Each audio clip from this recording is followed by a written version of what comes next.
Okay. Well, welcome to tonight's meeting. My name is Councillor Patrick Walsh, and I am the chair of the Audit Committee. Just note that this meeting is being live streamed on the Council's YouTube channel. For members to be aware that items 9, 10, and 11 are being deferred until the next meeting. Okay. On to item 1. Apologies for absence. No apologies have been received. And then declarations of interest. Do members have any declarations of interest? Okay. No declarations of interest. Okay. Item 3, the minutes. David Hughes has circulated the responses to the outstanding actions, which members should receive today. Have you all received? It was this afternoon, so apologies, David's been off sick. Yeah. Do members agree the open as well as the exempt minutes of the previous meeting held on the 13th of September? Great. Fantastic. In that case, we shall move on to item 4, which is the Treasury Management Strategy Mid-Year Review. And can I ask Phil Triggs to introduce this item? Thank you, Chair. So this paper follows on neatly from the last time I presented to you, which was the subject of which was the outturn for the previous year. A good practice dictates that we bring an interim report for the first 6 months of the current financial year, so to the 30th of September 22. There's quite a lot that's happened in that time period, and that's been reflected in the Treasury activity that's taken place. So at paragraph 3, you can see the comparisons in terms of the borrowing portfolio and also the levels of cash that we hold. The cash has risen slightly in those 6 months from 328 million to 334. Borrowing has stayed the same. I'll come on to borrowing in a minute as to why we've not undertaken any new loan activity. And then in table 5, in terms of the cash investment, you can see the maturity periods of the investments that we've made during that time. So all of the strategy activity is in line with the approved Treasury Management Strategy Statement that was approved by Hammersmith Full Council on the 24th of February 2022. Borrowing has remained constant, and there's a good reason for this. Rates have increased significantly in the 6 months. And there's many reasons for this. The 3 main reasons being, firstly, the Ukrainian invasion, which pushed inflation up to unprecedented levels that we've not seen for a generation. And the Bank of England has been required to increase interest rates accordingly. The inflation, obviously the Ukraine invasion is not the only factor involved with high inflation. We've seen significant wage increases, and the Bank of England has been required to counter that with its interest rate policy. So the most recent rise was to 3%. That was at the last Bank of England meeting earlier this month. We are expecting another 0.5% in December meeting, and then further increases into the new year. And then really finally, the final activity as to these high levels of interest rates. We saw the government's mini budget back in September, which in some ways frightened the market, and we saw correspondingly high yield rates on government gilts, which was basically the government's reaction, the market taking fright at the government's proposed tax cuts and expenditure plans. Now that pushed yields up to record highs that we've not seen, let's say, in a generation. Thankfully, markets have calmed down in the interim period since, with the new Chancellor and new Prime Minister. So the comparison there with regard to borrowing, 50-year money at the height of the panic was around 5.5%. 50-year money, as at today, is around 3.65%. So quite a hefty reduction. And we're hoping that as inflation comes under control, those yield levels will fall further, which will make borrowing far cheaper for the council to engage in. So the table after paragraph 9, that looks at the council's capital financing requirement in comparison with its loan portfolio. So you can see the total capital financing requirement, or the CFR, as at 30th of September stands at 541 million. And of that, 271 million has been financed by external debt. So that's 50% external debt, 50% internal funding. So we've been able to fund that borrowing requirement by use of internal reserves. And that will be the strategy until interest rates start to come down as inflation gets under control. So paragraph 10 and 11, we look at the various counterparties that we're allowed to invest in with treasury investments. As I say, paragraph 12, 334 million as at 30th of September.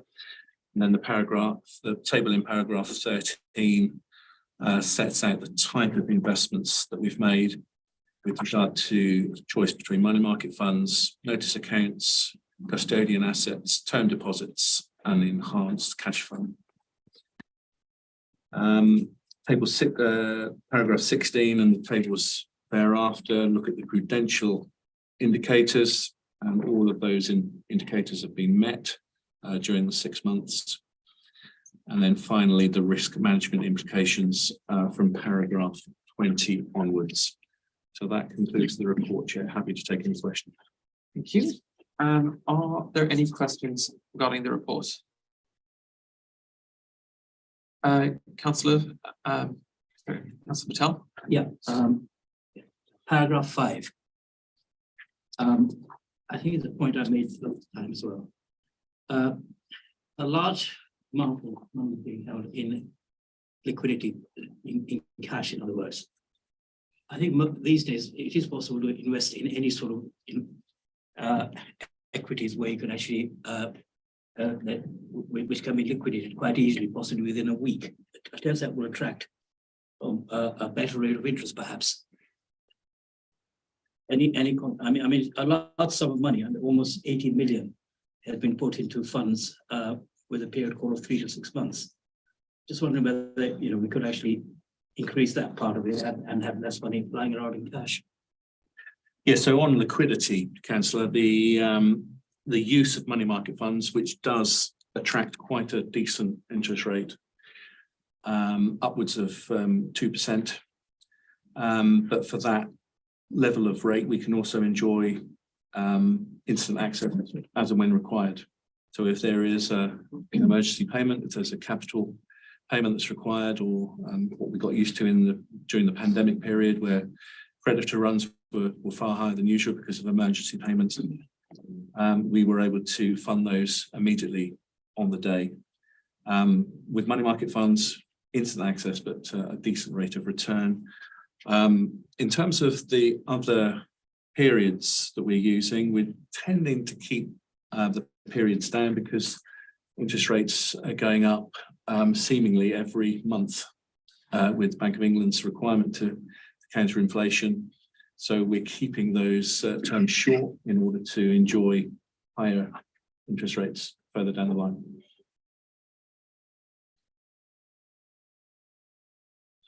Are there any other questions? Councillor Pascal-Tilbrook. Thanks very much. Quite linked to that question, paragraph 15 sets out the average return from these MMF investments, which is 1.06%.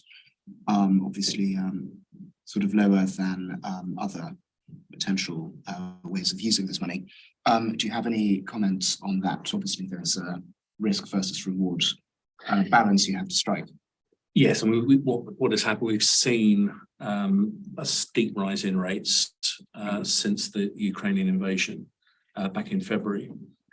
Now, in terms of the first 6 months, there's a lot of accrued interest that has flowed from previous year's investments where we've accrued, if it's longer than if that investment goes beyond the 31st of March, then you get the benefit of the accrual into the new year. So that does count as part of the return. And then obviously as those drop out and we're able to renew those investments at a higher rate, then that rate will increase significantly. Currently, if we're investing for periods of 9 months to 12 months, the rate is over 4%. So I would say when it comes to the next report, I'll be able to report a much higher rate. Thank you. Are there any other questions? Councillor Chevalier. Thank you, Chair. I wanted to ask about the rate that's mentioned on page 18, at which we're borrowing, which is a 3.76%, and just to ask whether this was common for local authorities or whether we were enjoying a. This is paragraph. Find you. 7, page 18. Just to ask how that compares basically with other local authorities, or is it a sort of blanket rate? Yeah, so that's the weighted average for the whole portfolio, which in comparison with other authorities, it compares very favourably. Obviously, over a long period of time, where you have loans that can be up for 40, 50 years. So within the portfolio, you'll have quite old loans that could be sat in there at 4 or 5% or even more. Whereas if we'd taken money at the height of the pandemic, it was possible to transact loans at around 1%. So in terms of the benchmarking for local authorities in general, I would say that compares very favourably. And a second question on paragraph 9 of the same page was just to ask you about our position as being of an underborrowed position, whether that's part of the strategy, is that deliberate? Yes, and it's the current strategy is having taken advice from our Treasury consultant, whereby we've seen, and I'll take specific 50-year money has risen from under 2% this year to the height of the market crisis was well over 5%. So the advice at the moment is not to borrow until those rates come down. They will come down once that inflation battle has been won by the Bank of England. But that rate rise happened so quickly. With hindsight, we would have caught it on the way up. We could have borrowed at around 2% or just above 2% at the start of the year. But as I say, nobody foresaw the Ukraine invasion and the problems that resulted from that. But as I say, the strategy is really to use that cash buffer for internal borrowing and then get those rates as they come down. Just maybe a precision that nobody foresaw the Ukraine invasion, apparently, except for Boris Johnson, who had foreseen it all. That's down to his point of view, I suppose. Oh, that's them.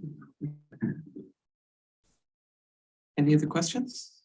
Just a question in terms of the yields and the rate of return that we're expecting. Obviously, the mini budget did give rise to some fluctuation in the market.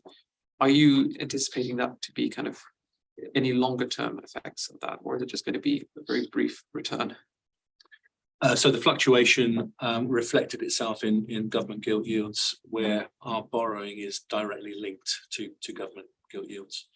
So we pay a premium of 80 basis points on what the government would pay for its debt. And there was quite a lot of volatility, as I've said, because of the market took fright. And if the market takes fright, they sell everything. They were selling, market was selling UK gilts, and therefore those yields shot up as a result.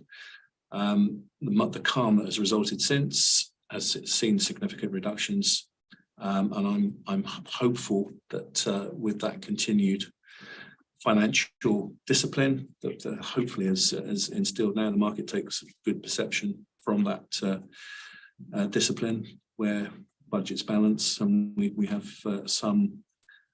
we've got a good horizon of being able to anticipate balanced budgets. Then those rates will continue to hold stable. But as I say, once in the bonus of having beaten inflation, once those inflation levels come down, I think we can enjoy further lower rates in the future.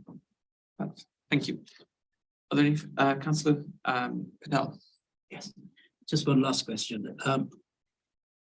Apart from your knowledge, which I'm sure it goes back a long way, who else undertakes the decisions of which assets to invest in?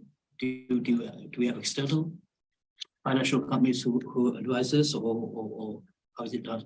So the Bible, or the real handbook of authority for which we adhere to, is the strategy. And that strategy by law has to be approved once a year by full council. That was approved back in February, and it takes effect from 1st of April following for the following 12 months. Everything that we do is in accordance with the strategy. And in compiling the strategy, we take advice from the Treasury consultant, which is Link Asset Servicing. So they will advise in terms of setting limits on the types of investment that we make, the types of counterparties that we can use, and the upper limits for each type of counterparty. If there's any requirement to amend the strategy, we would have to take it to full council, which in Westminster we had to make a change during the year. We took it to full council for that permission. We're also in conversation with the authority section 151 here, which are obviously Sacfinda. So there is a full consultation process that takes place prior to that strategy being set. The reason I asked the question was paragraph 13 shows the investments that have been made. I'm just wondering why choose some of those assets and not others? All of those assets are set out in the strategy, and each will have an upper limit ascribed to it. But it's my job as the Treasury manager to make sure there is a basket of investments that's diversified and covers all angles, all types of investments, such that you've got a balanced portfolio. All your eggs aren't in one basket. So we try to keep a balanced portfolio in terms of the types of investments and also the period for which we're investing.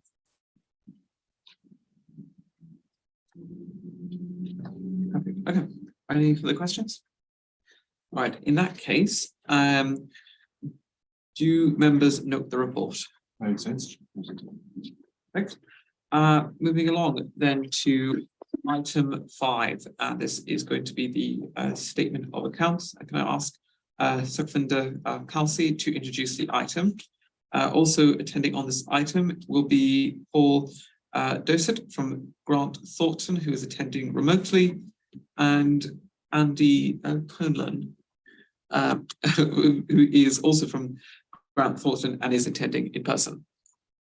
So over to you. Chair, just a very brief introduction to the report. So the Audit Committee in March 22 received the financial statements for 2021 and they were approved.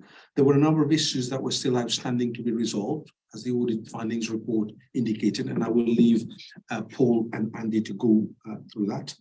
Some of the work that was outstanding has now been addressed. There were some adjustments to be done between debtors and creditors. There was just classification that didn't affect the overall position of the accounts. There is one matter that is still outstanding nationally, which is the position about infrastructure assets. And Paul will say a bit more detail about that, but that requires some statutory override regulations to correct that. So until that's done, probably in the new year, the accounts for 2021 will need to remain open and signed off at that point. But I think all the matters that needed to be resolved, identified in the AFR, have been progressed and dealt with. And I'll stop there and leave Paul and Andy to go through the detail of the findings report and bring to the attention of committee any matters that you wish to. Okay, Andy, do you want to start?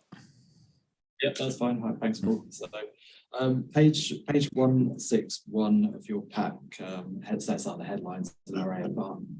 This AFR has been largely seen by you earlier in the year, so a lot of it will be familiar with you. The findings are, in the majority, the same, with some minor amendments to the accounts that have been made from the remainder of our work that's been sort of completed in the last couple of months, and the minor adjustments to debtors and creditors that have been mentioned. The outstanding work at the point earlier in the year, the main bit was the debtors and creditors work, and that testing we've progressed in the last couple of months and have now completed. That's been reviewed by me, and there's no issues with that. It needs to be reviewed by Paul. It's very unlikely to raise any issues or any further adjustments to the statements. The other issue ongoing is we have a hot review of the statements. That's the reporting team. We've gone through the adjustments to the accounts with Craig and the team, and those have been made to the statements. We just need to formally sign those off. That's the majority of those have been signed off. We're doing that this week, and then we'll check the final set of statements which have been provided to us. We wouldn't go through the final set of statements until the hot review points have been formally signed off. Once those are signed on, we agree the final set of statements, and then essentially the audit is part subject to the infrastructure issue. So that's a national issue affecting all authorities who have material infrastructure assets.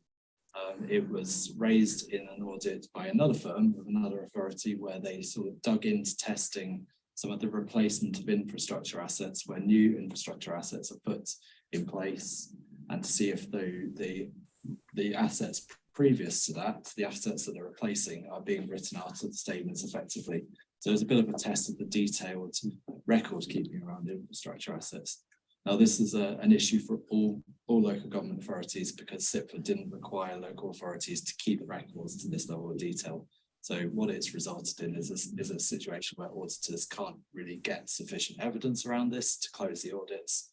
All audits with material infrastructure assets are currently parts can't be signed, and we're waiting for statutory override, which is going to be put in place and agreed by SIPFA in late December. I believe it's the last week of December they expect to sign that off, and that will allow auditors to sign accounts in haste at that point. I'm sure in the Christmas week there'll be lots of orders signed, but it's looking like that will be resolved in late December, and then in the first week of January onwards, auditors will be picking up orders like yourself, your own set of statements here, and signing those off. And so the audit will parts except for that issue, but that's the only sort of outstanding issue ongoing at the moment. So glad that we could get in with the team. We mentioned the debtors and creditors issues. I think one point Craig wanted me to highlight was that we're working closely with him and the team around debtors and creditors for 21-22 audits, and looking at the working papers and the listings, and that's been going really well. We're starting to look at the debtors and creditors listings for this audit, which is going on. We'll come onto the plan shortly, and that's looking like it can be a much smoother, more efficient testing process this year. Some of those issues have been looked at in detail and can be resolved much more quickly. Chair, through just one supplementary comment. So once those outstanding matters are dealt with that Andy and Paul have mentioned, we'll bring back to audit committee in March, which I think is the next time you meet, to formalise and close off the accounts for 2021, all being well.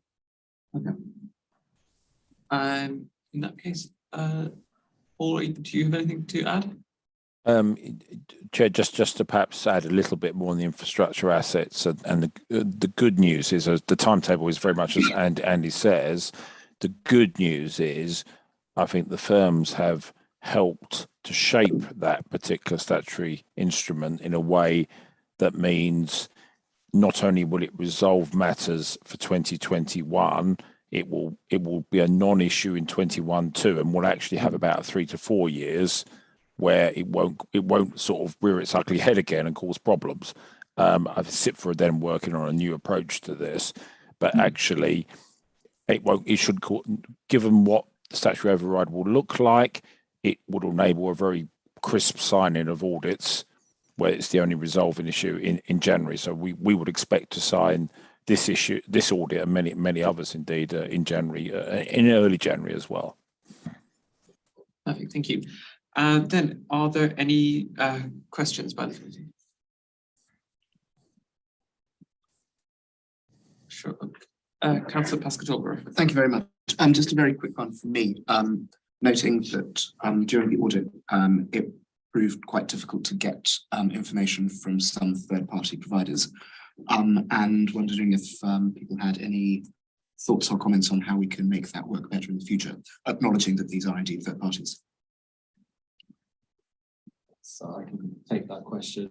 I mean, it's an issue for all local government orders that we put out requests to a lot of third parties, so lots of investment counterparties, borrowing counterparties, banks across both the county and the pension funds, both the council and the pension fund orders. So it can be tens, almost 100 different requests that go out.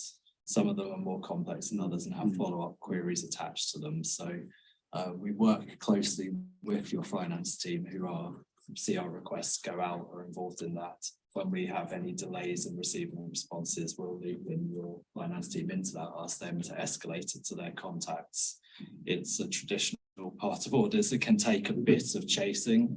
We chase them aggressively. Your teams chase them aggressively, and it does often mean that audit findings reports do have a few stragglers in there. So it's not unusual, but it's something that we iteratively every year will sort of work with your finance team to say, right, can we do this earlier? Can we do this a week earlier? Get the request out a week earlier?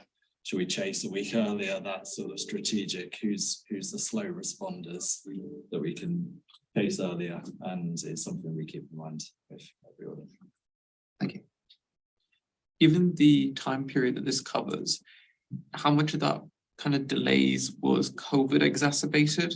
And how much of that is just, as you say, general third parties behaving as they do? And kind of following on to add a second part, that is, have you noticed anything different in the kind of audits you're currently preparing and getting that information provided to you? Well, we note in the audit plan we're going to come on to that remote auditing, and it's still part of our work. We audit remotely largely. We're talking to your team about coming on. Remote auditing takes longer. It's speaking to counterparties, requests, getting audit queries cleared over the phone or over Teams meetings is slower than it would be if we were face-to-face with teams. So audits do take longer. Other businesses are working from home as well. So the investment counterparty banks are also working from home. They can tend to take longer to respond to our queries. So it does take longer, but it's getting better. It's in the pandemic, it was everyone working from home. People are back in the office. People are getting back to normal. And it's not really much of an excuse anymore. It's business as usual again, really. So we have our ways of chasing and escalating. We're also going to be working, hopefully in the office, face-to-face with your team to speed up the audit. But when you talk about other people working from home, it's still that matter of just chasing the project management of the audits, working together with two teams to chase those third parties and get those responses. But I mean, this audit was obviously, the timeline was slightly unusual. It's 2021, it's gone on for longer. We're entering into starting the 21-22 field work at the moment, where we started doing our samples, started getting those out. So we're going to progress that in haste and aiming to sort of get the field work done very early next year and get back to a normal audit cycle where the audit's happening during the expected audit period, really. So. Any other questions? Councillor Chabot-Ferrier. So Chair, I have questions about the report itself. So I don't know whether it's best to put them in writing someone else, I'll ask them here. Sure, if you can start and see. Okay, yeah. I had a question about on page 71. So I'm using the numbers which are either at the bottom or the left-hand pages. So I believe this is page 71, but it's labeled at the bottom. Sorry, that's page 72. That's how it is. I just wanted to ask a question about the private finance initiative, which is a 25-year initiative to provide new services for vulnerable older people in the borough. It says at the end of the contract, ownership of the homes reverts to the council. I wanted to ask you when the end of that contract was and what that means in terms of the cost of delivering those services. So it's actually page 72 as it's at the bottom. It also has the number 47. Yeah, I know. It's paragraph 15.15.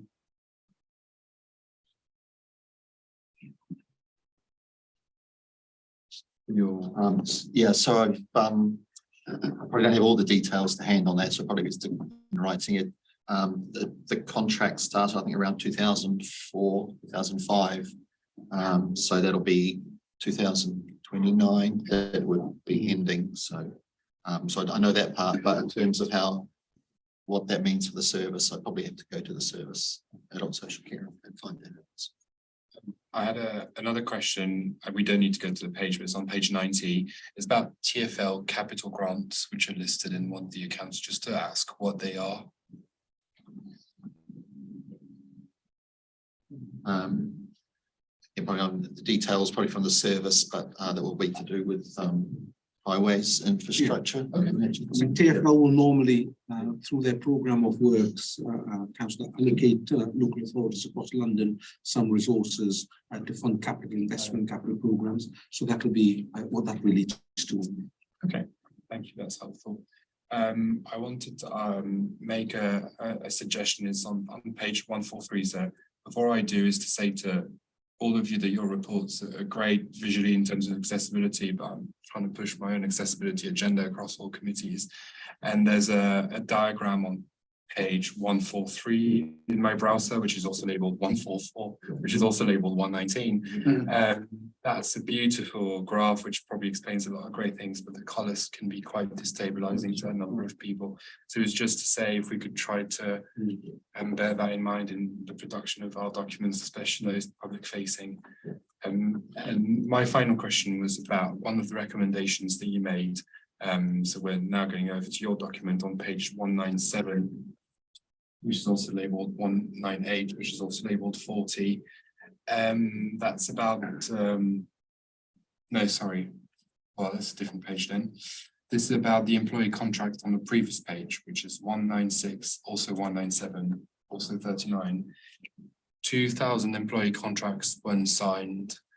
And from the sort of discussion with management, what I understand is the assessment on this has failed, but the reasoning that's given is, well, everyone's signing their contracts digitally now. Anyway, what of those 2,000s that weren't signed? What's happened with them? It's not something that I'm able to. Yeah. Well, I think all I'd add is that I think it's not that 2,000 employee contracts weren't signed. We would have tested a smaller sample. I think it's the discussion around it is that to deduce which contracts are not signed, it would take a review of 2,000. Yes, So and that's a number of employees. we're not stating in the report that 2,000 aren't signed. It's just. But we're not, because we're not stating that they are for sure because they've been audited. Therefore, it's a bit of a Schrodinger's cat, isn't it? Until we've seen the signature on these, then there isn't one. Because I appreciate of those 2,000, there could be just one that's not signed. There could also be 2,000. So just wanted to ask, what is the plan? There are roughly 2,000 employees in the council. I think what Andy is saying is that their review would have to look at all those just to do the testing. It's something that we can pick up in the perhaps audit plan for 21-22. Yeah, and we do pick up recommendations from this year's audit in 21-22 audit, and we will follow this up to see what. Okay, all right, thank you. Speaking on that, obviously the new program seems to be to email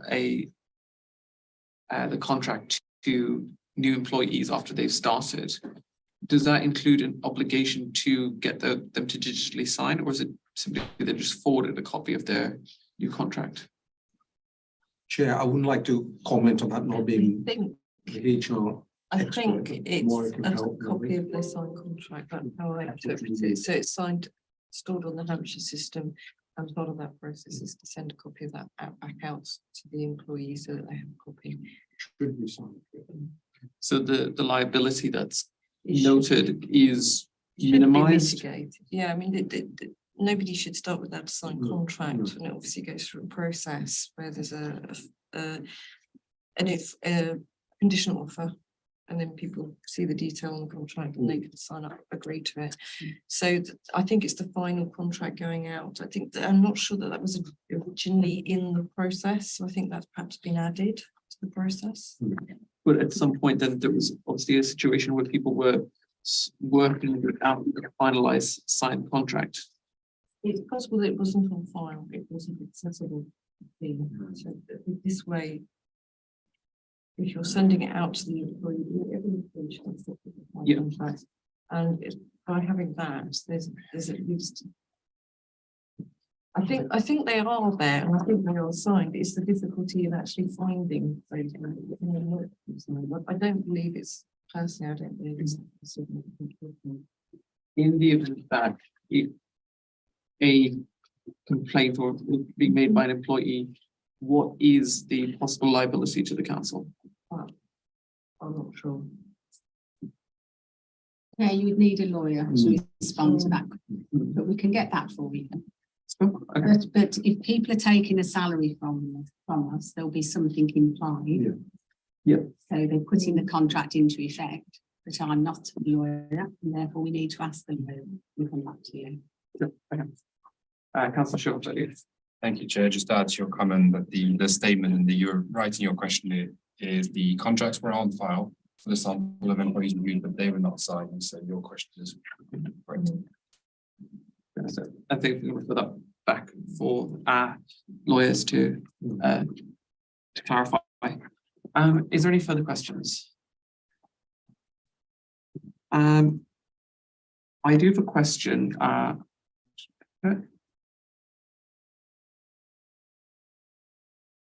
Regarding on page 88, the basis for estimating assets and liabilities, and this is in terms of just the metrics I'm curious about. For instance, looking at the life expectancy for men and women as calculated by LBHF versus that of the LPFA, there is some differences, but also in terms of the expected rates of inflation, CPI, salaries, and so on, there is a difference. So I just want to understand the reason for the differences in those two figures, two sets of figures. I can respond to that, Chair. Essentially, the reason is down to the LPFA being a separate organisation managing a different pension pot as for previous employees in a different fund. The Hammersmith and Fulham pension fund that we administer has a separate actuary. The actuaries have their own assumptions. They work with us to determine those assumptions. But this is based on the previous triennial valuation, and it's based on national statistics at the time that will inform all of those assumptions. So it's simply down to different actuaries calculating these the liabilities, and we input these figures for transparency. But in terms of when you need to draw down on funds to meet financial obligations, which metric is the one that overrides, or which is the metric that gets used for reference? I mean, it's an interesting scenario with different pension funds, different assumptions. There's no right answer for any assumption that's used. It's whatever's reasonable, and there's not a central place that an actuary would go to pick out a figure that they would use, whether it be a discount rate or an inflation rate or a longevity assumption. So it goes down to the particular characteristics of the membership of the pension fund. So with regard to Hammersmith and Fulham, you'd have a set of pensioner membership and active membership. Whereas with the LPFA, that pension liability is derived vastly from retireds, because these are all members of the ex-GLC and the Inner London Education Authority, for which there's a remaining liability which is managed by the LPFA. So it's predominantly pensioners in terms of that membership. So that the actuary will pick out assumptions according to those characteristics. But as I say, there's no central point at which they would go to pick out. It's what the actuary himself or herself would regard as being reasonable.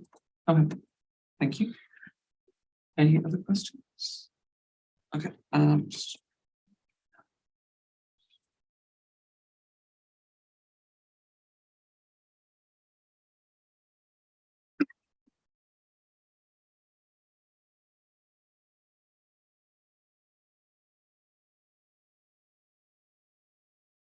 Chair. Yes.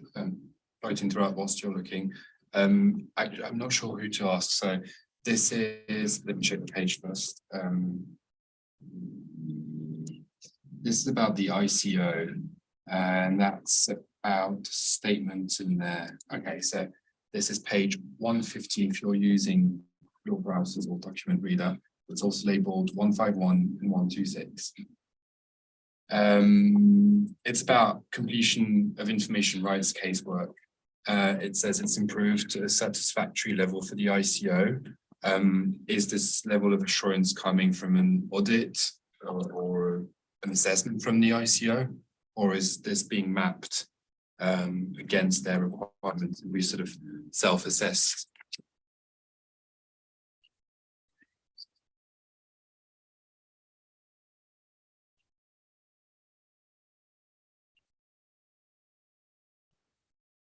I'm not sure we can Yeah, just from the annual governance statement, so. answer that here, but Yeah. I can write separately to you and do some investigations on it. I do the question on page 116. This is in relation to the HRA income and expenditure statement, specifically looking at non-dwelling rents. For the year 2019-2020, this is listed as 40,000, but there is no entry for 2020 and 21. Could you just expand on what happened? Was there a disposal of assets, or what happened there? Yeah, so normally the non-dwelling rents would be things like shops that the council might fall under tower blocks, ground rents and other items of that nature. Probably there has been some disposals on that, because there was 40,000 of income, as you see, Chair, the year before. And the statements are saying that there was none there. So I can only assume that that was the position on that, but it would relate to those shops unless there was some suspensions or anything else that the HRA was involved in. And I will have to go back and check the detail on that. Yes, it does seem surprising that it would appear that we no longer have any income for non-dwelling rents across the borough. So that's what would normally be in the non-dwelling rents. And then moving further down onto page 118, just regarding the rent arrears. Obviously, given the time period, again, we are dealing with COVID at that time. Is this, how much of this is COVID and how much of this is just other kind of financial issues? Because it is quite, you know, it is a rise. Also in terms of hostels as well, there is a rise in the number of people entering into arrears. And kind of to extend upon that, is this something that we would, and if there has been a rise in the rents that are being charged, Yes. how much this is going to be reflective of that rise, and how much of it is more individuals or more businesses entering into arrears? I mean, Chair, you're absolutely right. The increase there from 6.7 to the 7.3, about 10% overall, will be a reflection of the rent increase that was applied during 2021. And also there will be an impact of COVID, though probably not the same extent that we would expect now with the kind of cost of living crisis that we're expecting. So I'm fully expecting the arrears position will get much higher when we look at the financial statements for 21-22. I don't think it's possible to isolate the numbers specifically, but there will be all those factors in there that will lead to that increase. Thank you. Are there any other questions? Yeah, Councillor Chevalier. Thank you, Chair. Just out of curiosity, the document talks about the code of practice of local authority accounting.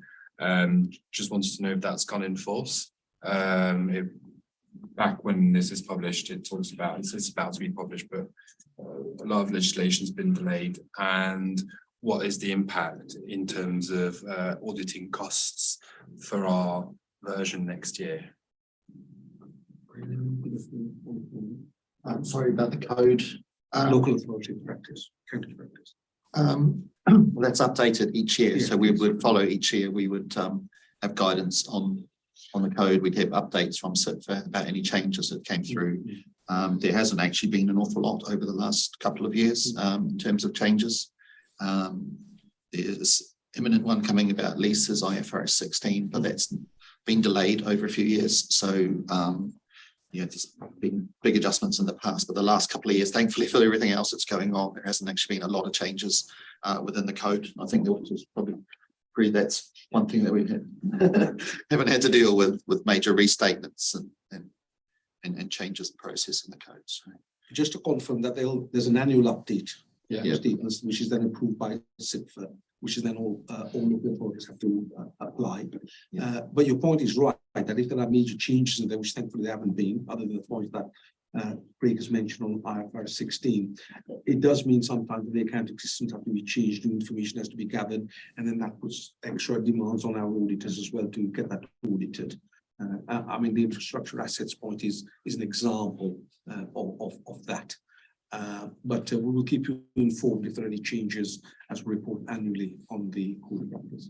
Yeah, I think what we've done on other committees is when there are consultations by government bodies, etc., try to have good practice of, perhaps sometimes sending our response, or if you're within sort of trade body, a sectoral organisation, also to share. That's what we've done on the pension committee, so we can see the dynamic and what we're trying to push with government. Well, we can certainly do that because this will be issued through the Chartered Institute of Public Finance and Accountancy. So, so that's a professional organisation, but of course, councils and all authorities will respond to the consultation, and we can certainly bring that here and consult you on that. There is a note in the accounts as well, just after the accounting policies, on note 40.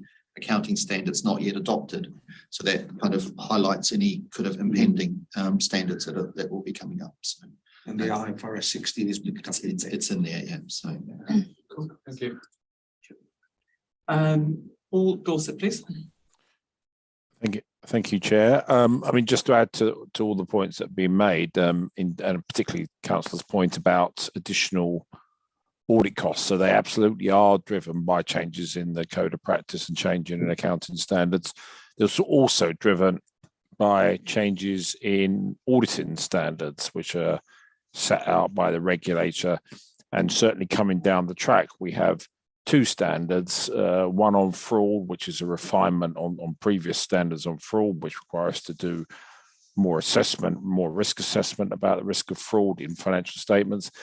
And the other is ISA 315, which is about risk assessment and estimation, and there's more detail required in that. I mean, we'll bring that into, I think that was probably the 22-23 audit issue, but those are other factors that will drive the impact on audit cost. Just to keep you up to date.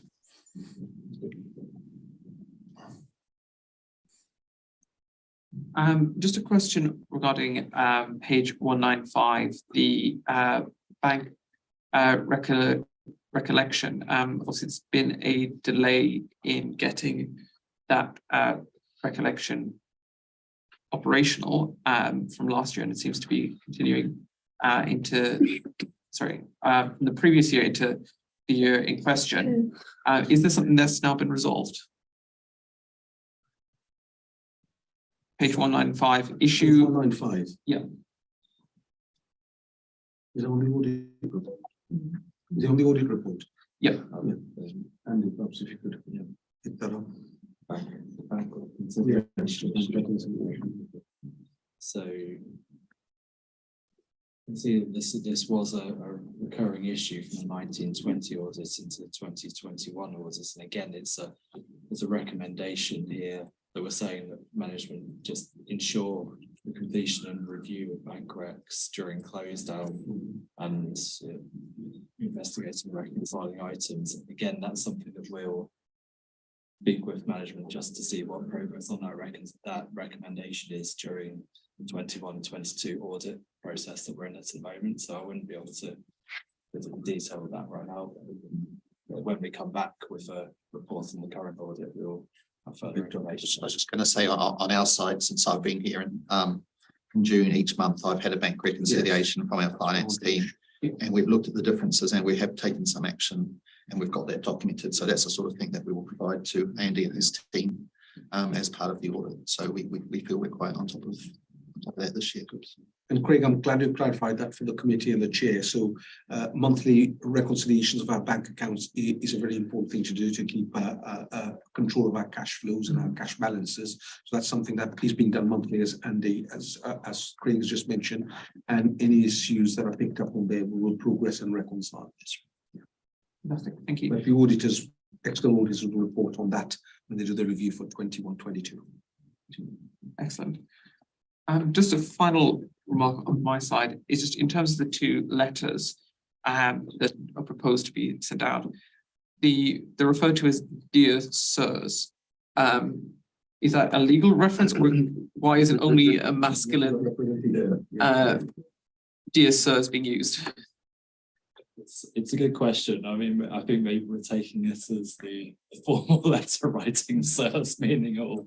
I think that's something I'll take back to our team who sort of draft the template of that letter, and we'll look into that. So I think that's a good point on inclusion and diversity. I think it's a very valid point. They take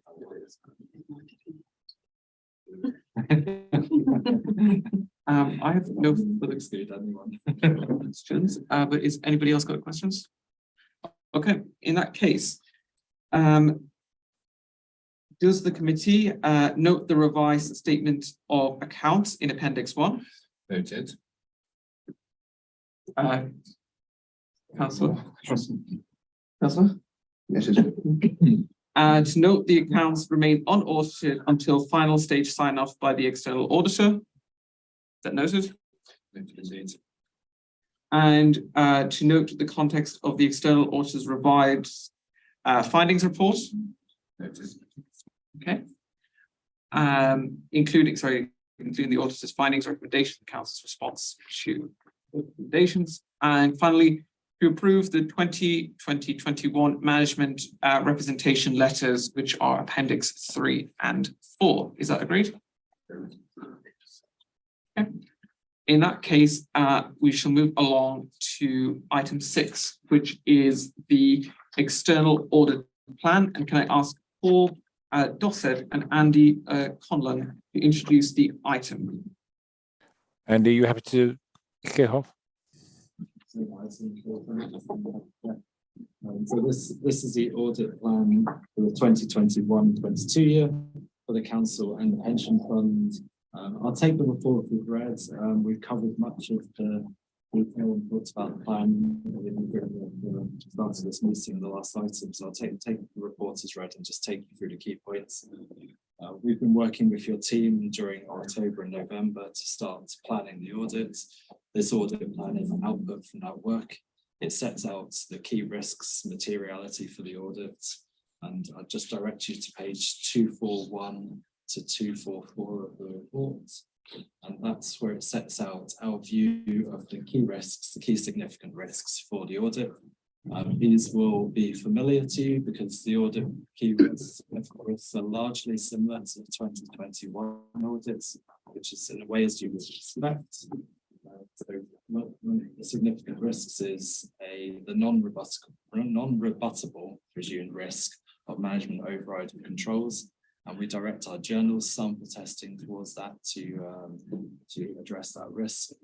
The valuation of land and buildings and the valuation of pension fund liability are two significant risks which are also there in 2021 due to the size of those accounting estimates and the subjectivity to accounting assumptions and the methods underlying those. In the pension funds, the valuation level 3 investments remains the key significant risk for that audit, and that's one of the key focuses of our audit work. Then on page 244, we set out other audit risks which are either specific to developments in the sector during the year or specific to events which have happened with the council or the pension fund. One of those I've just drawn to your attention is the transfer of the member data administration services from Surrey County Council to the local pensions partnership administration in the pension fund, and we've just highlighted that as a potential risk of completeness and accuracy of member data in that system, and we address testing and reconciliation of that system in that audit to get assurance over the completeness and accuracy of that data. Otherwise, I'd just highlight that the value for money work for this year is going to start soon. We did just present the report for the 2021 year at the September meeting, so we're going to get into the VFM work soon for the 21-22 year with the view to complete that early next year and issuing an auditor's annual report. And in terms of the logistics on page 251, we're starting with our testing field work now. We've completed our planning work, we're getting into the sampling, starting field work. We're going to discuss with your team if we can sort of do some of that work on site face to face, but the audit is progressing well, and we've got good working protocols in place to move the audit forward more quickly than the team. Otherwise, I'll take questions on the report. Is there anything from online? No, nothing to add from me, Chair. In that case, do any members of the committee have questions? Okay. In terms of the just question to management, obviously, firstly about the transfer of information in time for the reports, is that, and the working relationship about on-site attendance of the auditors, is that something that you are minded to be? Yes, we've had discussions on that. We very much welcome, and we'll accommodate them here in the office. I think it's usually much more helpful to have the auditors on site when they're visiting here to be able to resolve matters very quickly. Obviously, the remote working and the online portals that we use as something the information does work, but I think you can't substitute that for the in-person contact with that. And we will make sure that we make adequate time to go through the. And then my other question is in terms of, obviously there is an increase in cost for the external auditor. Can you kind of comment on the reasons for that increase, please? Chair, if you'll permit me the liberty, can I ask that we pick that question up in the next item on 7 when we talk about the appointment of the external auditor? Yep, absolutely. That's fine. Are there any other questions? Okay, in that case, the recommendation is to note the content of the external auditors plan for 21 and 22, which is Appendix 1, is noted. Yes. And the second recommendation is to note the context of the informing audit risk assessment report for 21-22, and that is Appendix 2. Is that noted? Noted.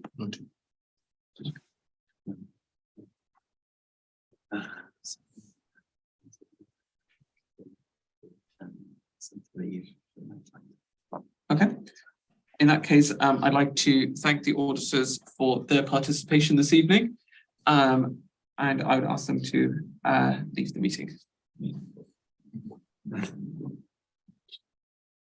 Thank you. Thanks very much. Thank you.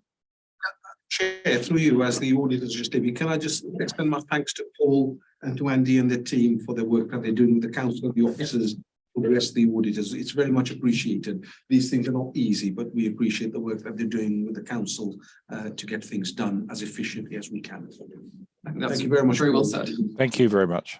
Thank you.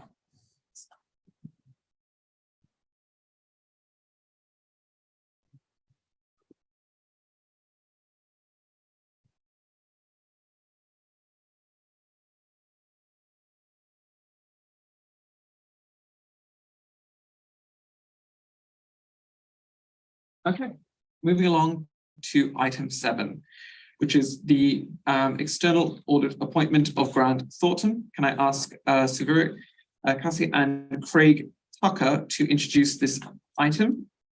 Yeah, I'm happy to say a few words on that to the committee. I felt it important to bring this report to committee, and I'll pick up the point as well on the costs that you mentioned earlier on the audit for 2021 and 21-22. So the council quite rightly participates in the national scheme for the appointment of external auditors. That makes good sense to me. It provides a bit of consistency. We're not having to do our own separate procurement. The standards are all set for that. So that PSSA committee has gone through a process of appointing the auditors for the next round, and they've recommended to us, it's not something that they're saying we have to do, but they've recommended to us that we ought to, for the next 5 years, reappoint Grant Thornton as our external auditors. From my personal perspective, that would seem to make sense. We've worked with them, but I want to also reassure committee that the auditors might be different. So it might not be Andy who does the work. So there's always that change, which will give you that reassurance that there are new people always looking at the financial information and the statements that we're presenting. One of the things that the PSSA has advised us about is a potential increase for the fees for the external audit work. So that's in section 6, 7, and 8. And I just want to say a couple of words about that. From my perspective, it just feels to me that when the framework was first introduced in 2014, that the sector very much underestimated the kind of bids that they put in. So they were quite low costs overall. So when I look at the costs for the external audit in 2021, 22, £250,000, I know it sounds an enormous amount of money, and indeed it is. But compared to other organizations, PLC companies and other local authorities, that to me looks much lower. I'm used to seeing figures close to £1 million for authorities about double the size of the council here. But so that, I think, the sector has now picked up and recognized in the current tendering. So that's why the costs are expected to go up. I think the other thing as well that's become evident and clear, some of the remote working, there are some supply pressure issues in the market. So at the moment, I don't think there are sufficient resources in the audit sector to allow all the work to be done efficiently and quickly. So they've had to increase that. And I think some of the work through the remote working during the COVID time has also exacerbated the issues. There are new legislative changes and accounting code changes that we talked about earlier that is going to add extra costs over here. But at the moment, there was a suggestion that the fees would potentially go up by 100%, 150%. So that would be almost 400,000 for the council. But that is not something that's definite yet. That is something that will be open to consultation during the autumn 23. And we're happy to report back to audit committee on that. I've already, in my initial responses to the PSSA, indicated that local authorities are facing a huge financial challenge and the pressures are enormous. There needs to be some strong justification for those increases. And I certainly will be making a strong case for those costs to be minimised for the council overall. But we can report those back to you to the consultation process that will happen in the autumn. So on the point that you said earlier, Chair, about the fees for 21-22, yes, they've gone up a little bit. When I say a little bit, about 5 to 10% overall. I think that's inevitable and to be expected overall, given where we're at with inflation and such like, but we will keep an eye on those. But I would like to emphasize that those costs are not excessive compared to other local authorities. Yeah, with that said, I'm happy to take any questions on the report. So that's what we brought the report here to you, to note the reappointment and the approval. There is a cabinet resolution that we can do that. Are there questions, Councillor Patel? When public funds are at stake, I think you will be expected to actually get quotes from other accountants. Firstly, has that been done? And secondly, if you look at paragraph 8 at page 296, it shows the timetable of the appointment of the auditors. It seems rather unusual that on the 31st of December, there's a final confirmation appointment of auditor for a period of 5 years. And then the fees are to be consulted afterwards, almost 9 months later. I've never seen that before, especially when public funds are at stake. I think that requires some sort of explanation. Chair, through if I can just make a couple of observations. That so the PSSA will do the procurement in line with all the legal regulations. They will have received a number of bids from a number of organizations and will have evaluated that in line with standard procurement and evaluation processes. I haven't got the full detail here about what the percentages were, cost, quality, and all those things that I know committee members here would be interested in. But I can assure you that that process will have gone through. In terms of the timetable for the appointment, that appears to be a standard process where the appointment is agreed overall, but the committee here hasn't got to agree that. We can respond to them with your comments. But the fee consultation is something that they will undertake during 2023. I've got no further sort of experience or background on why that's happened subsequently. I think, Chair, we would be done with the bids and see what has actually come in. And I would request that formally from the officers. Is that something that can be made available? Sorry, Chair, I missed that. There was a little bit of a noise on the computer. What was the? To make available the details of the procurement process? Yes, I can certainly do that. I can certainly request that from the PSSC. And would that include details of other bids received? If it's not commercially sensitive and is something that they can make available, then I'm sure they'll do that. But I can certainly put in a request to that effect to them. Thank you very much. On the commercially sensitive point, I think it's very important that, you know, we are judging things on a value for money basis. That will, of course, be commercial data because what we pay for a service is commercial data. I don't think that should be in any way sensitive to councillors. Yeah, because just echoing back what the previous councillor said, because these are public funds, I think it's essential that there should be transparency over this issue. Okay, so if that's something that can be taken away as an action point I will write to the and brought forward, if necessary, as an exempt item for a future meeting. Yeah, I will certainly write to Chair, as the committee has directed, to the PSSA to request confirmation of the procurement process and the details of that, together with the sort of bids received.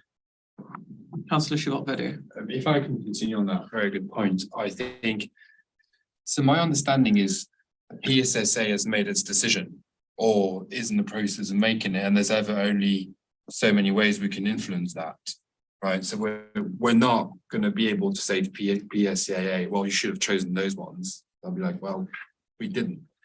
But what would be interesting on top of that, though, are what the councillor said earlier, which is potentially quotes from others than PSAA, if we've considered them, because then we can have a sort of horizontal market view of the market rather than just who came to PSAA and what did they offer. So sorry, did you want to?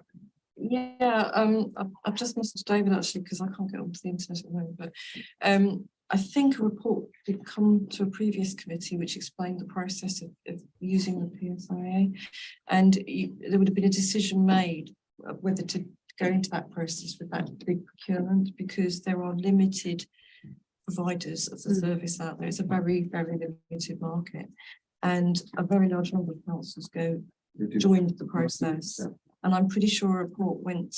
It did more. You're absolutely right. I just need to find it. Cabinet in February this year had a resolution that we would go down that PSSA route. So David has his hand up, so you might be able to come in on that. Yeah, so just to confirm, Chair, absolutely, a report came to the committee previously, so apologies. So PSAA carry out a full competitive tender process for all local authorities who opt in to the scheme nationally. So 98% of authorities have opted in this time around. And what they do is they go through a full competitive process, they assess all the bids they received, they then allocate to each authority an external auditor. The authority has some grounds on which it can say it doesn't like a particular auditor, wants another one, but that's fairly limited. But effectively, we've signed up to a process which gives us that competitive tendering and the economy of scale that the small market that there is for external audit work actually is available to get the best prices we can through that process, which then leads to the setting of the scale fees based on the size of authority, which will come once each authority signed up to actually the auditor they've been allocated to.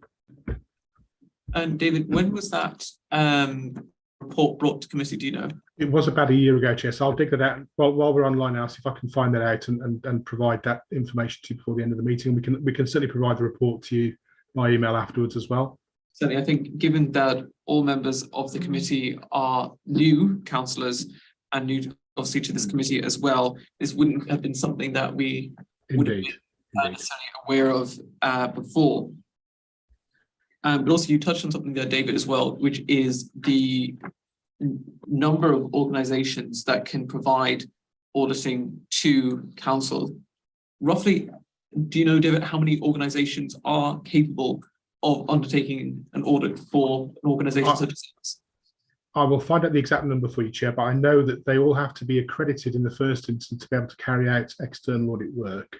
The market has contracted because of the particular issues that have been in the public sector in particular, and the fee scale. So I know there's a much smaller market than there was a few years ago. But my feeling is it's under 10.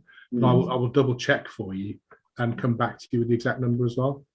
Would that be part of the reason for the PSAA putting in an increase of 150% to do with the reduction in market providers? Yeah, I think some of it may well be market forces, Chair. I think a lot of it is due to what Paul Dossett mentioned before, and Sukhinder as well, about the increased expectation of the quality and the extent of work the external audit has to carry out on the audit each year now, which has increased dramatically over the last few years, and is looking to increase again over the coming years as a reflection of having an appropriate fee for the amount of testing and work the external auditor has to do. But the committee are asking the right questions and challenging on the basis of value for money. So it's something that it's good that to challenge that with us and with the external auditor when they come along as well. Councillor Charlotte. Thank you, Chair. But I do want to come back to one of the points that was made by the councillor, which is that we would potentially be in a situation, or someone around the table and challenge me on that, but we'd essentially be in a situation where we're signing a blank check to this organisation and saying, yeah, we'll employ you for whatever the fees. I mean, I almost had a heart attack. It was press release of an increase of up to 150%. I mean, that's enormous. I don't go on the street and say to anyone that that's right. So is there any way that for this year we can have an assurance that the fees are going to be a certain amount or within a certain bracket? Because I mean, 150% isn't just, a slight hourly wage increase. It's huge. It's well above inflation. It's well above any rate. Yeah, through you, could I make an observation and a reassurance on that one? So I indicated earlier that I've already made some observations to the PSSA that the huge challenge that local authorities are facing, that those levels of fees are unsustainable, and they need to really look at that. What I can give the committee an assurance and undertaking is that when the consultation comes out, and it is going to be in the autumn, about the scale of the fees and the potential estimate of the cost, because it depends also on what sort of extra work that we might get them to do, grant auditing, whatever else it is. But I will bring back a note and a report to the committee to set out exactly the scale of fees and how much more it will be compared to the current year. Because I'm with you, I'm equally want to make sure that value for money is provided for the public expenditure and the funds that we're incurring on that. I think there is a sector-wide concern across all councils about the extent of the increase, but it is to do with what David and Paula said earlier. Partly it's about the extra requirements, extra demands. Partly it was also an underbid in the early stages of the year. When we had our external audit work done by district audit, if members of the committee may know that, we were paying about 400,000. So when we first went to GT, it was half that cost. So really they're almost just bringing it back to that level we were paying previously. But I will come back with the full details to committee. I knew this was something that you would want to know more about. I can't tell you more here, but we will do that when the detailed consultation come out. And please be assured that we will try to make sure that the costs are an absolute minimum. Councillor Philip. But if the PSAA say we're increasing our fees by 150%, and in fact more, are we legally liable to pay this person by this amount, not just for the year 2023, but the other 4 years? Well, I think the answer to that is that yes, once the fee structure is agreed, following the consultation in the autumn. So I would like to emphasize that point. So that fee structure is not yet agreed. That's the indications that they've said that the fees will go up by. But once that fee structure is agreed, that's what we will have to comply with as a local authority. I completely understand you. To give you a bit of background in my day job, we do auditing. There's a new UK digital identity trust framework. There was just 4 auditors on the market. The fees are just madness. I completely understand the point. Here we're having to make a decision to committing public finances to an amount completely unknown at the time where we have to fight for every pound to put food on children's table at school. And I'm sorry, I'm not saying that to you as in, I know you know that too, and everyone around this table. But the commitment we're having to make by approving this report is to an unknown amount of money, which in a year's time could come back to us as a committee, but as an administration to haunt us, because it is just so outrageous. And I understand you've said, sorry, that it was well below potentially even the cost of auditing initially, and they're revising this, etc., with inflation. But what workaround do we have that? How can we as a committee make a decision tonight and say, this isn't going to be, because I mean, I may be exaggerating here, but what if they said, well, actually it'll be 300% simply because we have total control of the market and you can't go anywhere else anyway. We're committed to paying that, aren't we? I can just really reiterate the assurances I've tried to provide to you earlier, that when the scale and the fee charges structures are agreed, we will bring it back here. I can't imagine it being at the sort of levels that you just suggested, but it is something that we will have to keep an eye on. So we do need an external auditor appointed to the council, and the framework, as David has already explained, goes through a proper competitive process for that. I can just give you an undertaking that we will come back with that fee charges scale to you for your consideration. I'm sorry to monopolize the conversation, I'll let you speak off, but it's to say that we're having to make a decision without any comparison of what else is on the market. It's not a decision. No, before a decision is made, there will be reported back to committee again. So we're not making that decision tonight. We're not making a decision tonight to reappoint this person for 5 years. No. But it says, it says 24th of November. It's already. Respond to PSSA with decision on Yes. appointment of the Sorry. This seems like a decision. Moira, speak for a second. Yeah, I Sorry. mean, you really need to see the previous report where we agreed to go down this route, because it explains a lot of the background behind this, why we went down this route. The only other options would be to do your own procurement, which had been very expensive to do. I believe. But we need a scientific basis on which to make that decision. I appreciate It that. was I all understand done. that from my day job, Yeah. but if I'm speaking to my constituents, I need to be totally able to understand what say, you're saying, yeah. I went with that choice simply because even though the cost may be high compared to other things, but actually it was the most economical decision. We haven't got that. And from what I understand, thank you for highlighting that, we are making a decision tonight. Chair, if I may, if we don't go with approved auditors, then we just go to the marketplace and, well, one, we wouldn't be able to submit, would we? They do have to be approved. There would be huge risks to the authority. And therefore, this is why, is it 98% of authorities, 98% of local authorities have gone down this route. And this is why it's very difficult for us to do something different, because it could potentially expose us to a major risk. Because the auditors that we may commission may not be auditors that have the full range of knowledge and expertise that the approved auditors have. And that then is a risk for us, far in excess of the cost of the audit. So you do have to look at this in a much broader way.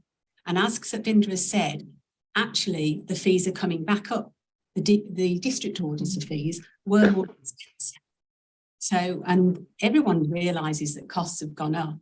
Yes, we're all worried about value for money and costs going up, but actually a really good external auditor, that's worth paying for because it really reduces other risks.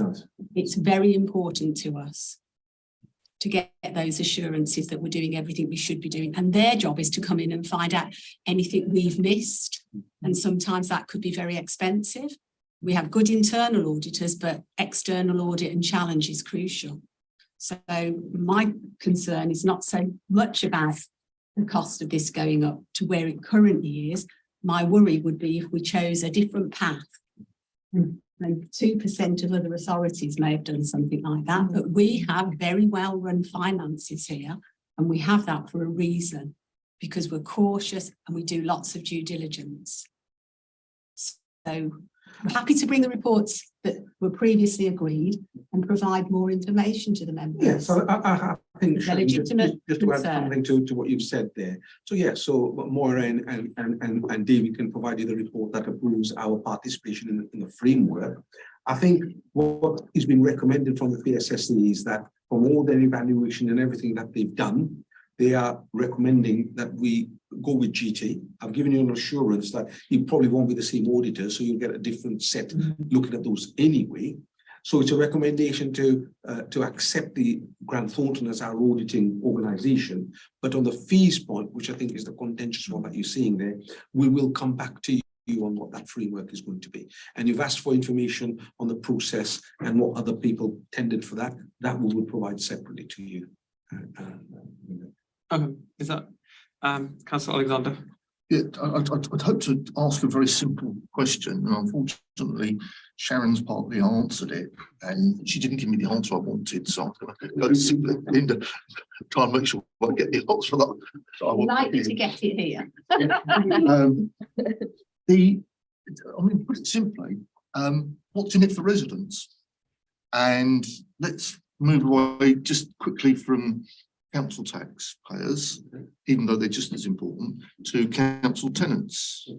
And yes, we have to have legal and good quality procurement standards. But similarly, we have to have good quality housing and housing maintenance and housing repair standards. And all too often, our repairs is kind of geared around a system where major things don't really go wrong. And all the major things are preempted by major projects. And it's only major projects who've kind of got the resources and the time to deal with the procurement system. So it ends up with the smaller jobs not being done because there isn't a mechanism for it. We find that we've got, I can give you a case, I won't mention it, the exact address, but I can give it to you afterwards, of a property that was suffering from subsidence, and the residents have not been able to live in there for 3 years. And when I asked the project manager, I said, what's the completion date? He said, oh, we don't do completion dates because we're borrowing something from this budget and we're borrowing something from that budget because it's too difficult for us to do the procurement system. So there we are, we've got a homeless family somewhere because they've been decanted to somewhere else. And it does seem to be a recurrent problem where we can't just change one defective window in a tower block. We end up having to do a complete tower block rather than on assessment. And quite often to the staff who are involved in, the officers who are involved in organising that, they'd have to put as much work into fixing one window, getting the finance to fix one window as they would do the whole block. So on a resource basis, we keep screwing down the small repairs, and quite often they're leading to the bigger repairs for the bigger project. So we just kind of need a substantial and strong procurement system, but it's very user friendly for our staff. I've tried to find out myself, and I asked if I could go on the procurement training course staff go on, because I work for a different local authority and I have procurement training there. I just wanted to see what happens here, and there isn't one. And I asked formally 9 months ago, and I had some answers, and I got a little poster with procurement is how we get money and how we spend money, which is not a thing. So we've got a system of procurement that I can't even begin to have an input on, because the easiest thing for me is to just pop along to a training course and get an understanding of it, and then I can see, and then I don't have to make anecdotes and sort of almost what may seem to some of the experienced officers sort of guess questions, where because I want to know how the system works and how it works for our staff. And yeah, it does. So what's gold star for procurement, the actual users, which are our own departments, it has to be user friendly to them, and none of them would dare put their name to it. But I think if you, as a management exercise, were to get them in a room and a few beers and make them forget that they're at work, you might get some real feedback of what's needed. Sorry, I did start off, I was going to ask a question, but Sharon ruined it. Sorry, may I suggest that I get the Assistant Director for Procurement to contact the member, and we can provide not only information but access to any member training on procurement, because we'll be happy to make that available, and the LGA will also do that training as well, so we can get the dialogue going and get Joe McCormack to take that on. She'll be very happy to do that. Thank you. Councillor Sanderson. Thank you very much, Chair. I think that sounds like a great idea. I think I was about to say the LGA do some procurement training, and I'm sure we'd be very happy to look at some procurement training in-house as well. So I think that's, thanks for that, Paul. Just to say, from my own experience on audit committee, the audit market is a very tight one, and there isn't a lot of competition there. And so it's not a complete monopoly, but it's not far off. So I think, unfortunately, those costs, there's not a lot that we can really do. And I understand Sixbinder is going to try and do what he can to lobby. So I think that's probably all that we can do. Just to point out, we do obviously need to be audited so that residents can be assured we're spending their money properly, which goes back to this point. So I think it is really important that we do have auditors and auditors of quality. So completely take the point that cost increase is ridiculous, but it is also an incredibly challenging market in which to try and get the auditors' fees to come down. So I'm sure the officers will do everything they can in that regard. But just wanted to add that. Thank you, Chair. Chair, through you, could I make a comment? I was going to reserve my comment on that one, but since Councillor Anderson has mentioned the point about why is it we need to do this, and Councillor Alexander, is it you've asked the same? You've asked the same point. Really, the point about the external auditors doing the audit of the financial statements is to provide you as members a bit of reassurance that everything is being run correctly, not just you, but members, but residents of the borough, because they've got a chance to publicly inspect the accounts annually if they so wish to do that. But there is another set of people who pay regard to that. Say if the partners that we work with, they want to know that you're a well-managed organisation and therefore they want to do business with you. The government looks at that. They want to see that there is a clean bill of health, which the council here has got a track record for many years of doing, that there is a reassurance there. So there are all sorts of advantages to the council. I mean, you don't want me to sit here, listen to you and say to you, yes, everything is okay. You want somebody independent telling you that things are okay, don't you? I mean, I'm hoping you'll agree with me on that. And that would be true for all the other external stakeholders, the residents, the tenants, the businesses of the borough, government, and all of the stakeholders as well. I think that's an important point to make. Councillor Patel. Just one small point. Page 295 of the bundle. The Act which regulates this appointment of a Section 8 of the Local Audit and Accountability Act 2014 specifically refers to a local auditor. If you look at it, it says the procedure for appointment of a local auditor, those are the operative words, is set out in Section 8 and requires the council to consult, etc. I think it's important for us to actually know whether a local auditor has been approached or not. They may not. Especially on the basis of whether we can get value for money from a local auditor, local firm accountants based within the borough or not so far away from here. I think the point has been made that there is a very limited amount of people or a limited amount of organizations that are accredited and have been certified as capable of undertaking an audit of this size. And there has obviously been a procurement process that has gone on that has looked to employ the services of those that are capable of doing this.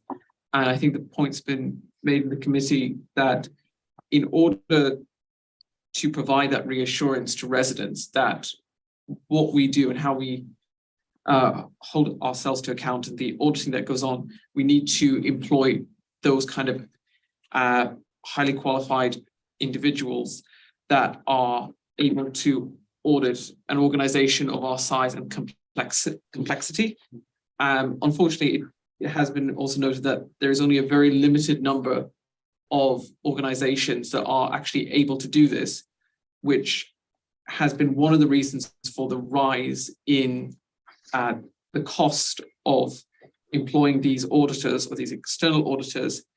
And there will obviously be a very concerted effort to try and minimize the rise insofar as it is possible. But I think all members are able to appreciate that there's only a limited amount that we're going to be able to do to reduce that cost.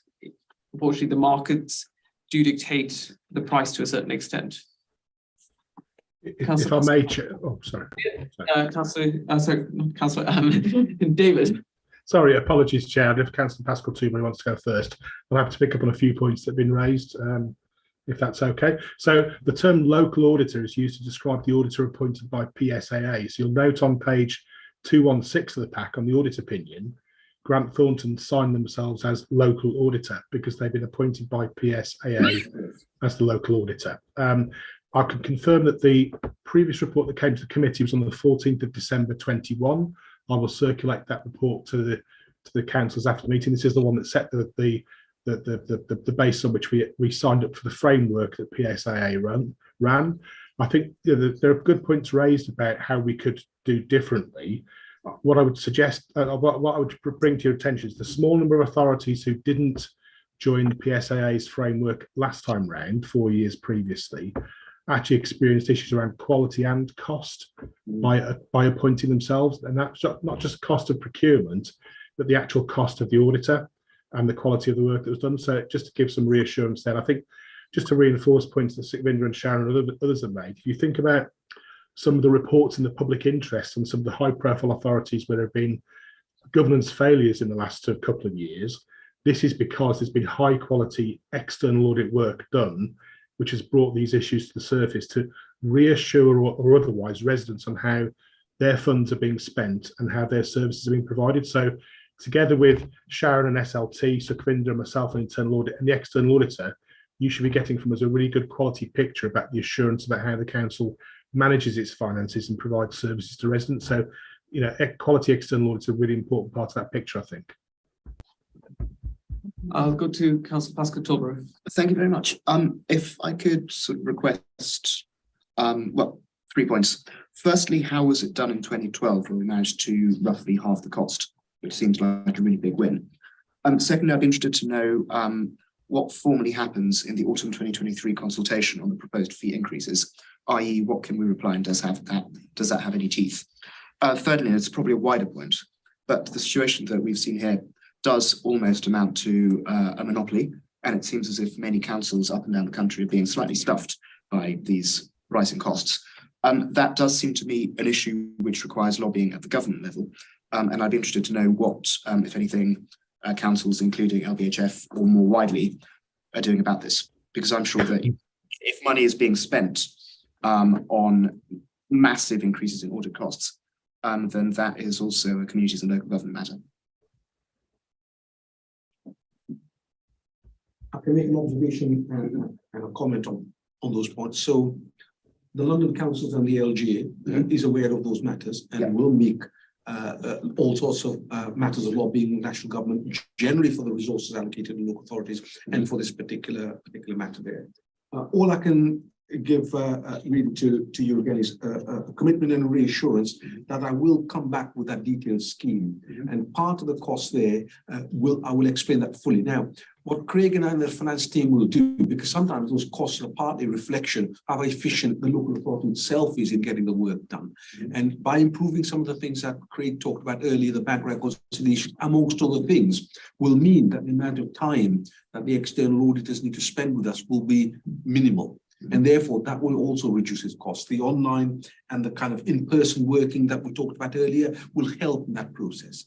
And I, together with Craig and the team, will make sure that we make it as efficient as possible, that they spend the fewest amount of time that they need to complete their audit satisfactorily for you, and to reassure you on that. And I will do all those things to try to minimize that cost wherever possible. But I will put those kind of observations back to the PSSA. I've already done that to them in the initial consultation on that. And certainly through the treasurers in London, those points are well made as well. I think the other point David has said there is worth just recognizing that the local authorities who didn't take part in this scheme are now experiencing such difficulties, as I understand it, that they want to be part of this because it's something that they regret doing.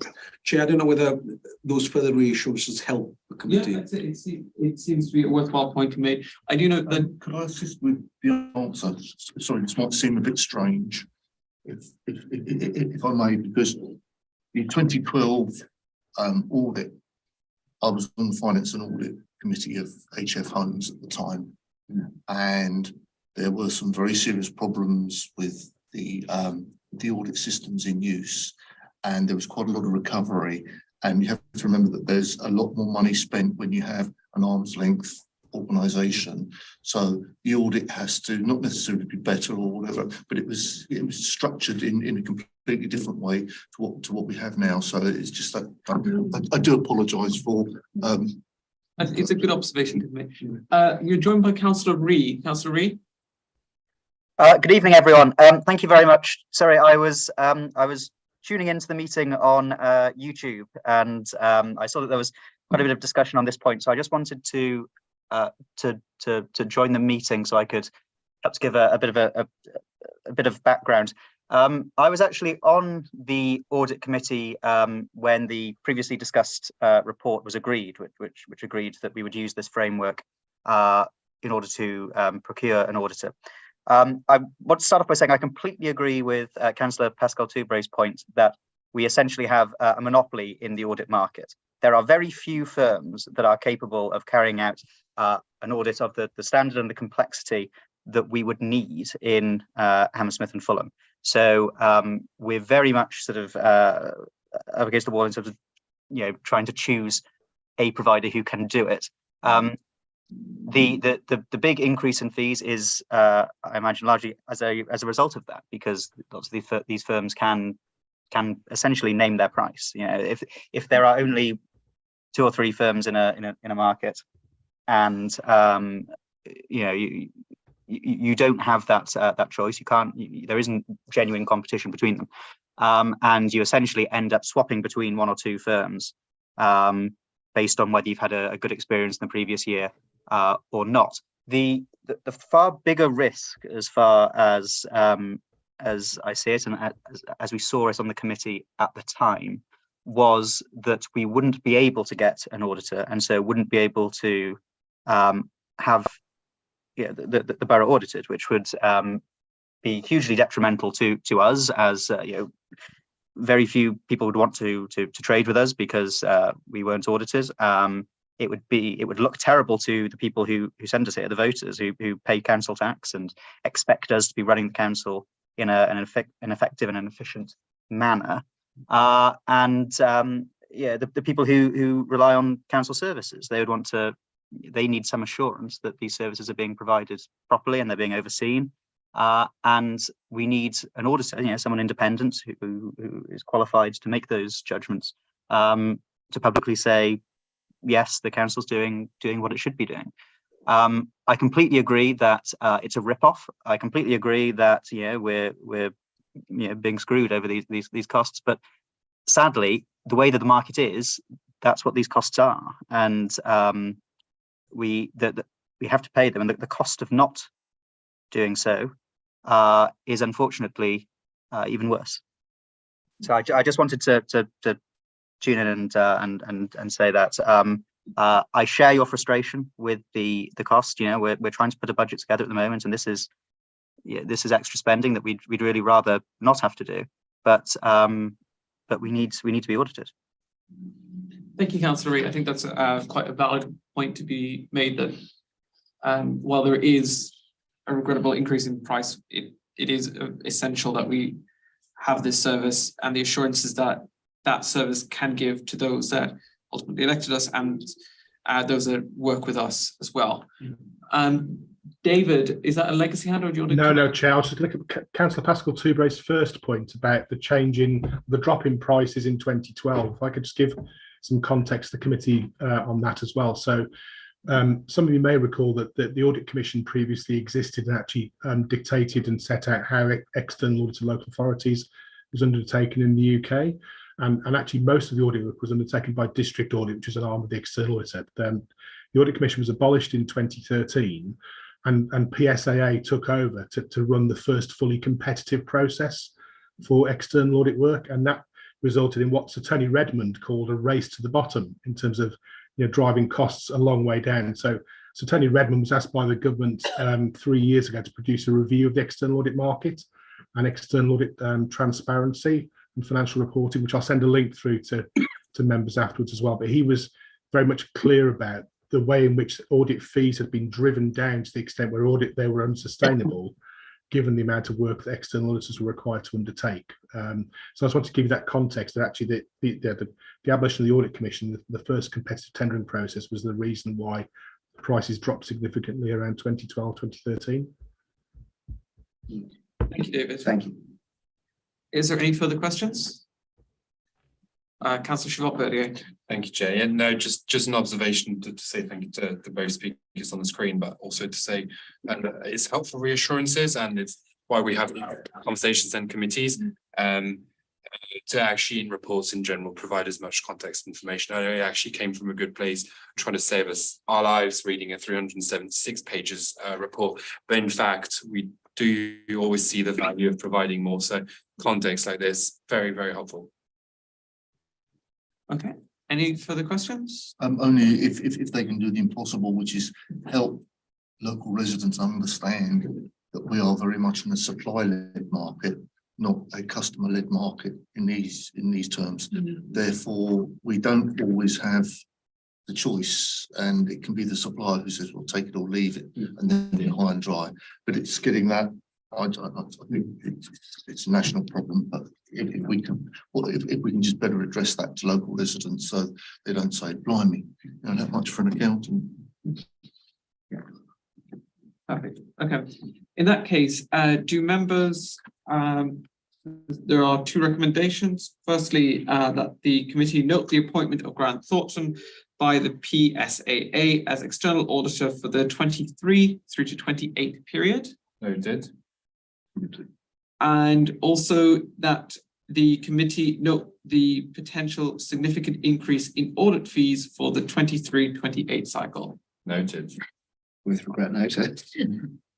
Okay, moving along, we are now going to move on to item 8, the internal audit progress report. And can I ask Moira Markey to introduce this item, and also attending is John Pickstone from the strategic director of the economy, Sufa Kalasi, who's director of finance, and Mary Beresford, sorry if I've said that wrong, who is a principal at William Morris Sixth Forum. Maura? Thank you very much, Chair. So this is our regular update report, just to explain where we've got to in the audit plan, and reporting to you on those audits that we finalised in the period since the last report to the committee. We've completed quite a few pieces of work there, but there were a couple of limited assurance reports. At the last committee, you asked us to show you the sort of different types of assurance. So I've included on page 298 the 4 categories. I understand your point about colours as well, and David and I welcome an accessibility thing. So we will try and make things as good as we can for you. So apologies for that. But that explains to you there what the different types of assurance are. And there are basically two positive levels of assurance and two what we would say not so positive. And the limited assurance is the more common. I don't think that it's a long time since we've done anything which was nil assurance. And a limited assurance can come about in a range of different ways depending on the area that we're looking at. And in this particular report, as I don't want to drag the evening out for you for too much longer, there were two limited assurance reports. One was the William Morris sixth form, and the other one was the tenant service charges. And we provided a brief summary in the committee report for you. I just wanted to flag up that in both these cases, there's progress made. So it's not, this was at a point in time when we did the audit. It was actually a last year audit as well, both of them were. It took a little while to get them across the line at the end, but by the time we get them across the line, a lot of work has already been undertaken to rectify any concerns that we've had. But obviously I'm quite happy for Mary to say her view on that, of how the audit process went. But hopefully we've acknowledged the fact that there were some challenges, I think, for yourself with the loss of your your school business manager. So somebody has to step in. Whilst we're trying to go through an audit process, it may be very difficult for them to say what someone else did when they weren't there at the time. So I think that was a lot of the problem with the audit as well. I don't know, Mary, was it done remotely, the audit? Can you? It was done remotely. Again, yes. Challenging, I think, for everybody. And we've now, thankfully, been able to go on site and do some proper testing work at schools now, which I think is much more helpful. So that's from the Mary's review. And honestly, on the tenants' service charges, that started last year, again, quite at the tail end of last year.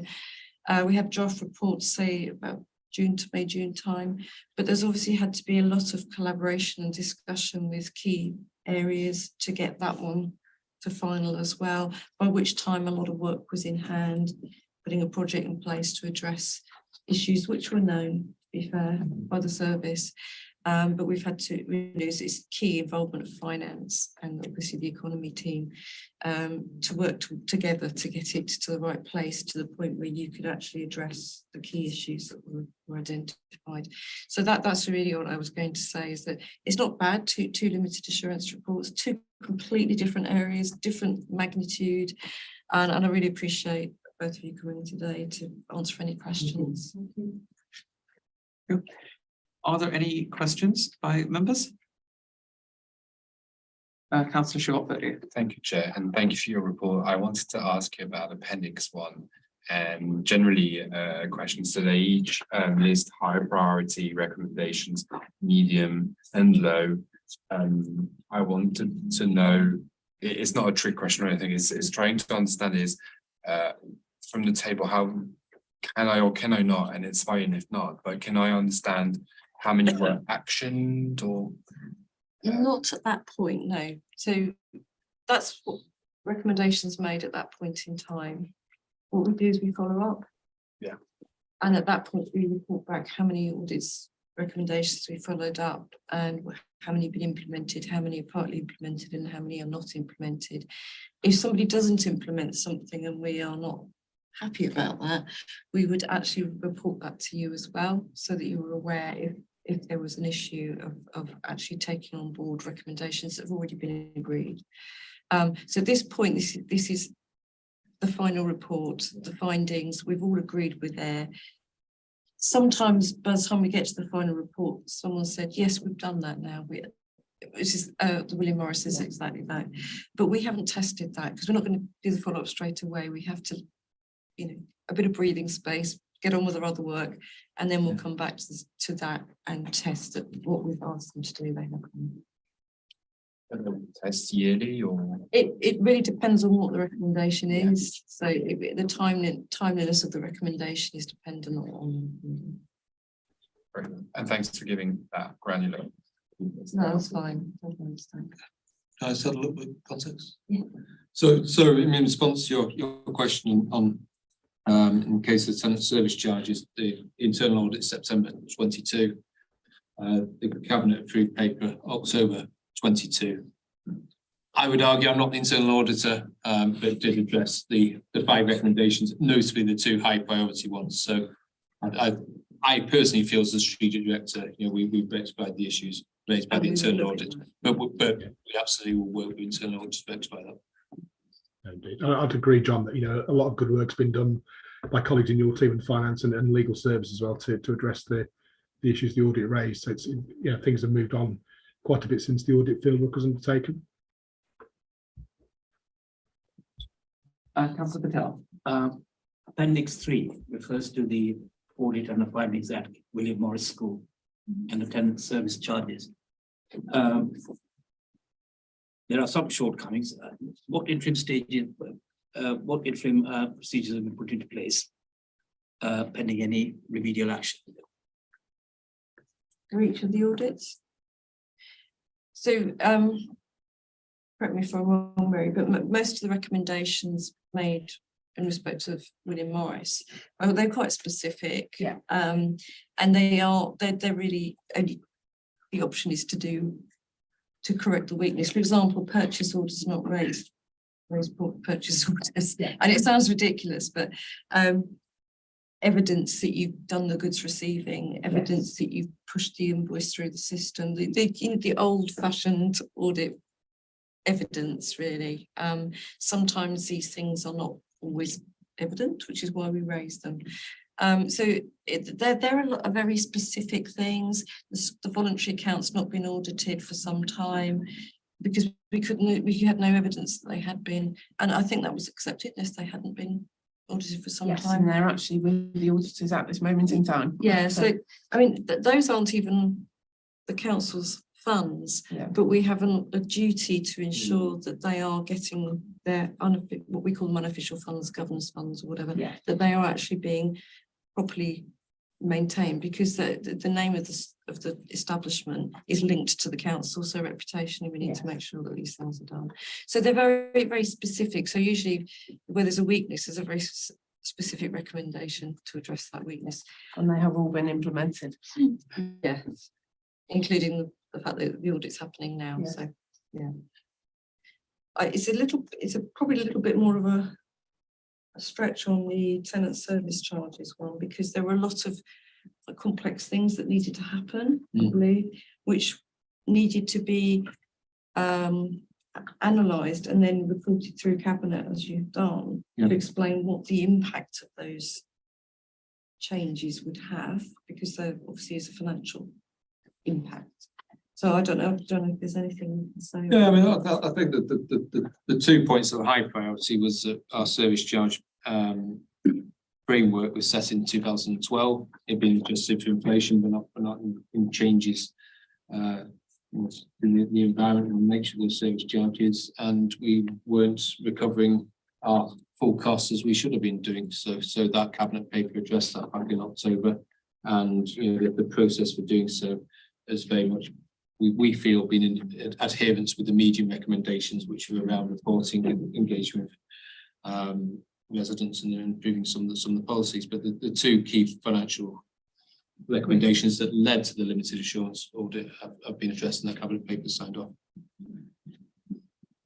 Councillor Charlotte. Thank you. Just on that, a curiosity question out of interest there is basically to ask about the project team that you put in place in April 2022. What does that look like? How many people is that? Which service do you borrow them from, or is that people who've come from outside? Oh, it was at the core of it, I think, with some finance officers, some economy officers, working with legal as and when. So it's an internal team. It's not 100%. People in that team aren't 100% devoted to that team, right? But this is a priority project which had a great degree of oversight from my own departmental management team, from Sharon's senior leadership team, and engagement with members en route to that cabinet decision. Another question to you, perhaps, or also to say to you, if you wanted to say anything to us, you're welcome to, but to ask you whether the SBM position has been filled. It has, fortunately, yes. So we had the new school business manager start in February. Great. Yeah, it's fantastic. Yeah. Thank you. Is there any further questions? Okay, in that case, Do members note the report? Noted. Okay, in that case, moving along, as I mentioned at the start of the meeting, items 9, 10, 11 are preferred. And the next meeting, which is item 12, is to be the 13th of March. Obviously, I close the meeting now, and I thank everybody who's attended tonight and participated, and also those who have watched.